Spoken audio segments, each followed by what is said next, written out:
I wanted to make this Zoom video to acquaint you with the tax concepts you'll be required to understand in order to be an effective household planner and investor.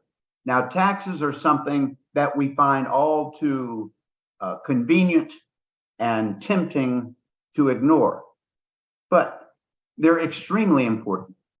I want to buy a shirt, for example, and I see a shirt that I like that cost me $50. Hey, $50 isn't too bad for a nice shirt. Even I can afford that.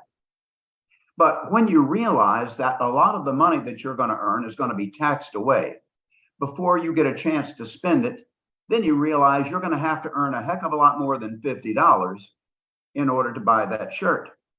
Now, how much more do you have to earn to buy the shirt or something else?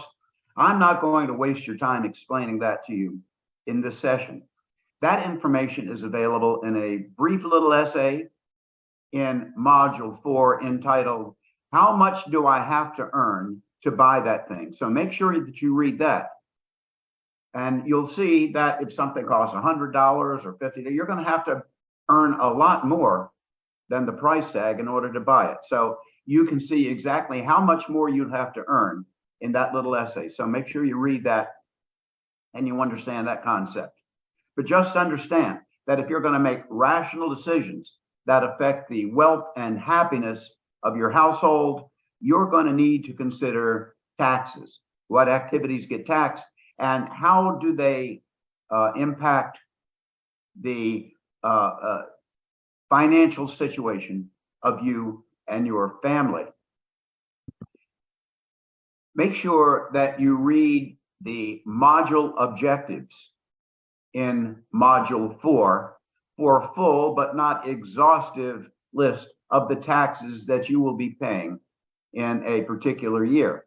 Even things that aren't called taxes are actually taxes, like your car registration fee, your license plate, your dog license, various tolls, this permit, that permit, those are all taxes.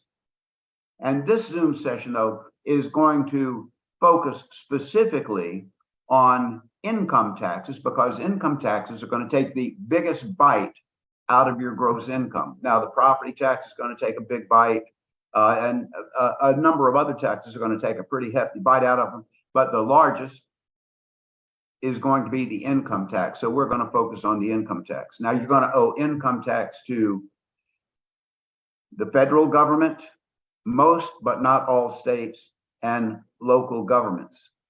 And because the state and local governments are going to determine your tax liability to them based upon your federal tax liability, we're going to focus this session specifically on how your federal income tax liability is computed. There are going to be some questions on the test requiring you to compute income tax liability, and you're going to be able to earn a ton of points by your mastery of the concepts in this video and in this Excel spreadsheet, computing tax liability in Module 4. And so make sure that you understand that. And if you don't understand something or you have a question or comment, you can actually post those on the discussions board. Now, the first thing that we're going to need to know about computing tax liability are the tax terms and their relationship to each other. The most important tax term that you'll need to know is the concept of the marginal tax rate. This is very confusing to a lot of people. The marginal tax rate. In economics and finance, the term marginal means extra, additional, or incremental. It takes me 1 hour to read the first chapter in the textbook. And it takes me 2 hours to read the second chapter in the textbook. What is the total amount of time, the total cost, if you will, of reading 2 chapters? That would be 3 hours. But the marginal cost of the second chapter is 2 hours. So notice the difference. The total cost of 2 chapters is 3 hours. The marginal cost of the second chapter is 2 hours. So the marginal means incremental. When I say the second chapter, I'm only talking about one increment. By use of the term second, I'm identifying which particular increment I'm talking about. Okay, so marginal means incremental. Now, the IRS, Internal Revenue Service, divides your total income into increments or segments. And when it taxes you, you're going to be owing one tax rate on this segment of income, a higher tax rate on the next segment of income, and yet a higher tax rate on this next increment of income. Now, if your income is way up here, your first segment of income, your first increment of income is going to be taxed at this low rate. The second is going to be taxed at this rate, and the next is going to be taxed at this rate. Now, these are graduated rates, which make the income tax progressive. But the marginal tax rate is the tax on a specific increment of income. Each of these segments of income is known as a tax bracket. What tax bracket are you in? That refers to what rate will you pay on the next dollar that you earn. That's the tax bracket that you're in. Now, we will distinguish the marginal tax rate from the average tax rate in just a little while once we get into the spreadsheet. And so let's just talk about some additional tax terms. You understand now the term marginal tax rate, but here's another one: gross income.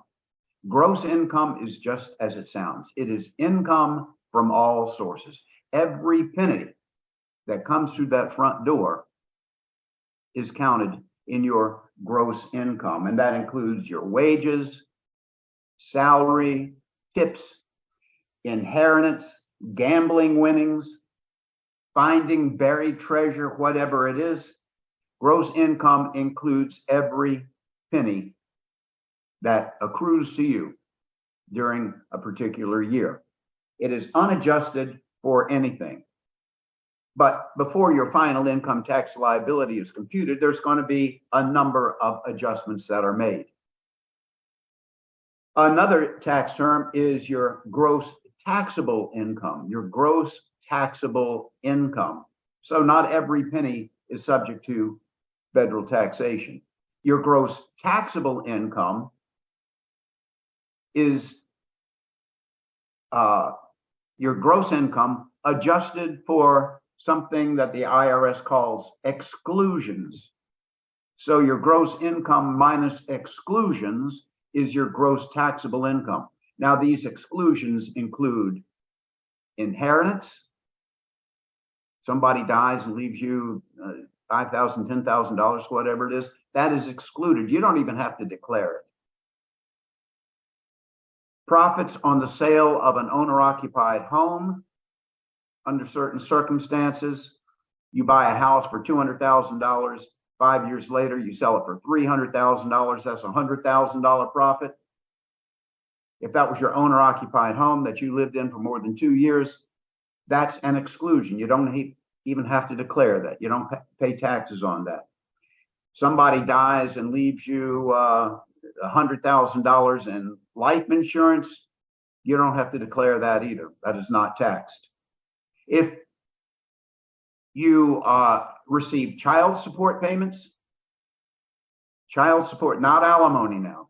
You have to declare alimony. But if you receive child support, you don't have to declare that. It is excluded from your gross income. And once you subtract those exclusions from your gross income, then you get something called gross taxable income.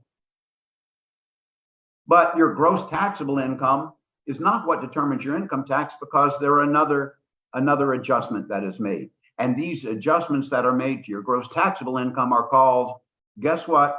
Wait for it, adjustments. Now, what are the adjustments that you can make? The adjustments to your gross taxable income are the contributions to your traditional IRA, not your Roth IRA. The difference between a traditional IRA and a Roth IRA is explained in a little essay on retirement accounts, again in Module 4. And your traditional IRA contributions are not taxed. Traditional 401k contributions also are not taxed. Your interest payment on student loans, that is not taxed, and there are some other ones. So you have your gross taxable income, and then once you subtract adjustments, then you have something called adjusted gross income, AGI, your adjusted gross income, from which you can deduct a number of expenses. So these deductions would include the taxes that you paid to state and local governments, property taxes, title transfer taxes, etc. Mortgage interest on your owner-occupied home, the interest that you pay on your mortgage. Some medical expenses are also tax deductible. So the IRS offers you an opportunity to list these expenses that qualify as deductions. And from that, you subtract that from your AGI, your gross adjusted income. Or a lot of people don't have enough expenses to amount to a hill of beans. So the IRS offers you the opportunity to take what they call the standard deduction. So rather than itemize or list your deductions, you can take the standard deduction. Now you can't take both. Which do you deduct from AGI, your itemized deductions or the standard deductions? Well, you deduct the higher of the two. If your life is complicated and you have a lot of this and a lot of that, a lot of this expenditures, a lot of that expenditures, if you're going to pay a lot of interest, which is the most important on your mortgage, then you probably need to itemize your deductions. But if you're young, single, live in an apartment or something like that, you could probably just you're better off by taking the standard deduction. And then after taking your deductions, you have something called taxable income. Taxable income. This is the income that is actually subject to taxation. And the IRS divides the taxable income into ordinary income and income that is subject to special rates. Income that is subject to special rates. Ordinary income includes wages, salaries, tips, commissions, interest income that you receive from owning a bond or interest that you receive from your checking account or your money market account, and short-term capital gains. Now, a capital gain is the profit from the sale of an asset. And the IRS divides capital gains into two categories: short-term capital gains and long-term capital gains. Short-term capital gains are the profits from the sale of an asset that you have owned for 1 year or less, not less than 1 year, but 1 year or less. That's a short-term capital gain. And a short-term capital gain is going to be included in the category of ordinary income. And ordinary income is subject to the marginal tax rates. And you'll see exactly what we're talking about in just a few minutes. The marginal tax rates, that's how you compute your tax liability on ordinary income. Now, the income subject to special rates is just what it says. Special rates apply to this particular category of income and includes a bunch of different types of income, but the two most important components of income subject to special rates are dividends and long-term capital gains. Long-term capital gains are the profits from the sale of an asset that you have held for more than 1 year. That's a long-term capital gain, and that's subject to special rates. Now, it used to be 15%, then later it went up to 20%, and now there's a graduated rate. It's very complicated. So if you're going to have some long-term capital gains, I would suggest that you use a tax specialist or a tax advisor or an accountant or somebody like that to do your taxes for you, because it can get complicated real fast. And the other major component of income subject to special rates is dividends. Now, dividends is the payment of profits to the shareholders in a corporation. Okay, dividends are different from interest, and you will see this in module 8, I believe. The difference between dividends and interest. But interest is the money you earn from lending out money, is the income you earn from lending out money. Dividends is the income you earn from owning a corporation. And when you're a shareholder in a corporation, you're an owner, just a part owner. And so when they share their profits with you, that is known as dividends. And the dividends are also subject to special rates. So when you are required to compute the tax liability, the special rates will be some simple thing, 15% or 20%, whatever it is. I'm not going to require you to go through all the graduated special rates there are based upon your income and another number of other considerations. You get this at the junior and senior level of accounting and tax accounting, things like that. That's not going to be required. You're not going to be able to sit for the CPA exam or to do anybody's taxes other than your own upon completion of this session on computing tax liability. So finally, there's one other term that we need to consider, and that's something called tax credits. Now, unlike deductions, which reduce your adjusted gross income to produce your taxable income, tax credits are deducted directly from your tax liability. So you compute your tax liability, then start taking the tax credits, sometimes called direct tax credits, because you subtract them directly from your tax liability. Now, the most important tax credit is the child tax credit. For each child, you get a tax credit, like $3,000 or something like that. You deduct this directly from your tax liability. Now, there are some other tax credits that you get as well. You know, you put solar panels in your house, or you buy an electric car or something like that. You know, that's a tax credit, and these tax credits change from year to year. So we can take our tax liability, subtract our tax credits directly from our tax liability. Then we have taxes that are owed. Now we're going to go through a number of problems right now. So let's go to the spreadsheet that I was talking about, and we can do the first one. It's going to be the easiest one. Here's the spreadsheet that you'll find in Module 4. It's entitled Computing Tax Liability. And at the bottom here, you can see that there are 4 pages: Problem 1, Problem 2, Problem 3, and Problem 4. And these tax terms will be at the top of every page, so you don't have to keep toggling back and forth to understand what these concepts are.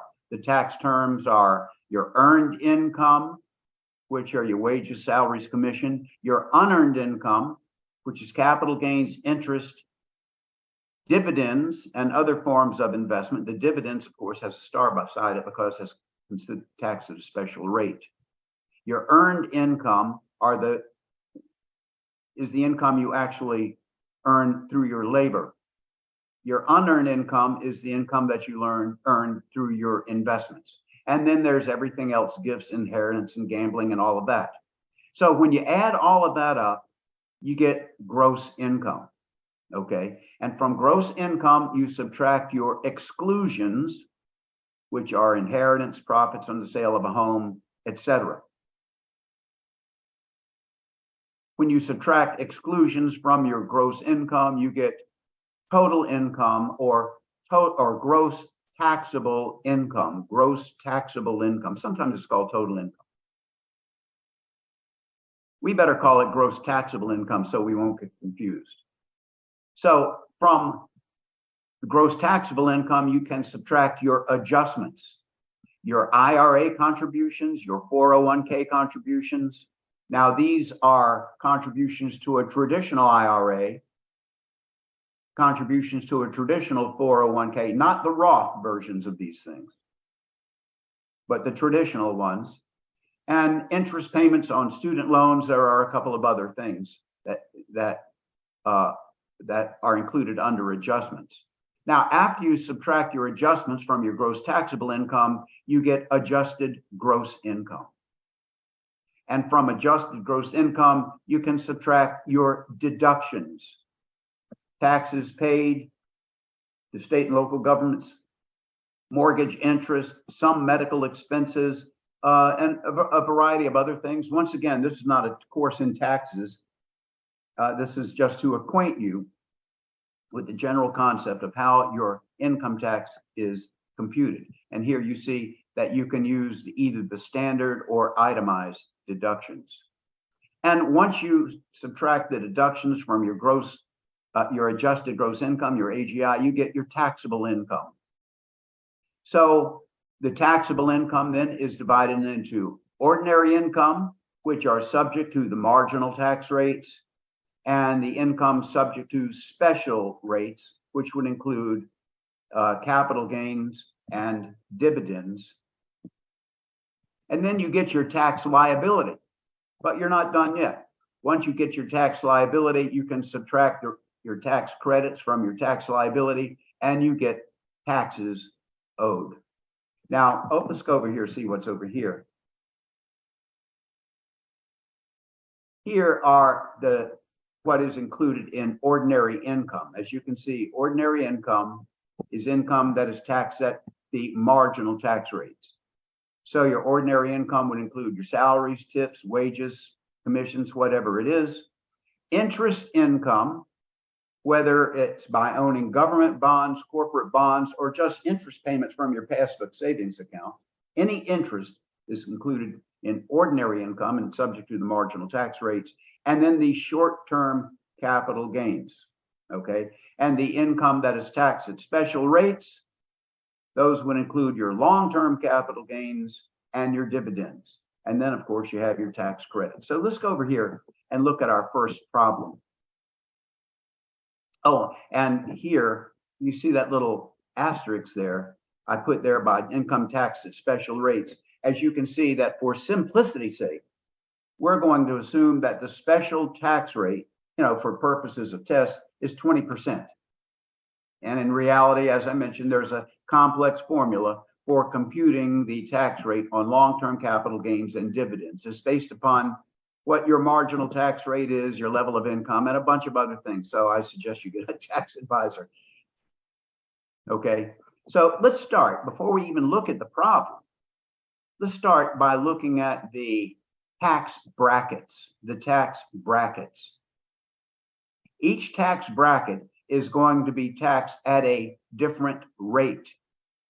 Now, a tax bracket is a segment of income, and it's going to be taxed at a different rate. And the fact that these rates are graduated is what makes the federal income tax progressive. Higher income people are going to be paying a larger proportion of their income.